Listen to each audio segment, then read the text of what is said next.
महाभारत के युद्ध में 45 लाख से ज्यादा सैनिक लड़े थे।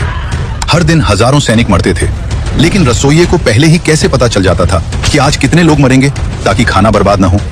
जब महाभारत का युद्ध तय हुआ तो उडुपी के राजा ने श्री कृष्ण से कहा, हे वासुदेव, कौरव और पांडव दोनों ही युद्ध में व्यस्त रहेंगे। मैं हथियार नहीं उठाऊंगा, लेकिन मैं इस विशाल सेना के लिए भोजन का प्रबंध करना चाहता हूँ। कृष्ण ने उन्हें अनुमति दे दी।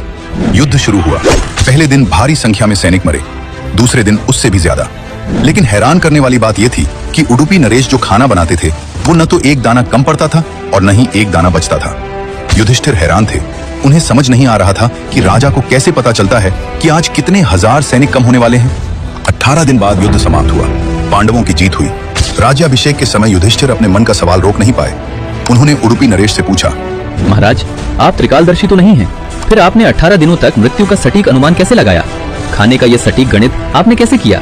उडुपी नरेश ने हाथ जोड़कर भगवान श्री कृष्ण की ओर देखा और कहा, हे धर्मराज, मैं हर रात भगवान श्री कृष्ण के कक्ष में उनके लिए मूंगफली लेकर जाता था। श्री कृष्ण को मूंगफली बहुत पसंद थी। मैं मूंगफली का कटोरा गिनकर उन्हें देता था। भगवान जितनी मूंगफली खाते थे मैं उसे ध्यान से गिन लेता था। राजा ने आगे समझाया, श्री कृष्ण का एक ही संकेत था, एक मूंगफली बराबर 1000 सैनिक। अगर श्री कृष्ण रात को 50 मूंगफली खाते थे तो मैं समझ जाता था कि कल युद्ध में 50,000 सैनिक मारे जाएंगे।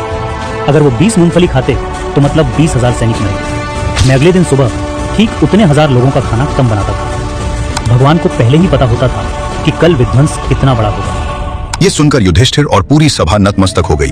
उन्हें समझ आ गया कि यह युद्ध अर्जुन के गांडीव या भीम की गदा से नहीं, बल्कि श्री कृष्ण की इच्छा से चल रहा था। आज भी कर्नाटक का उडुपी शहर अपने स्वादिष्ट भोजन और मैनेजमेंट के लिए पूरी दुनिया में प्रसिद्ध है, जिसकी नींव महाभारत के उसी राजा ने रखी थी। दोस्तों, विज्ञान जिसे फ्यूचर प्रेडिक्शन कहता है, हमारे इतिहास में वो ईश्वर की साधारण लीला थी।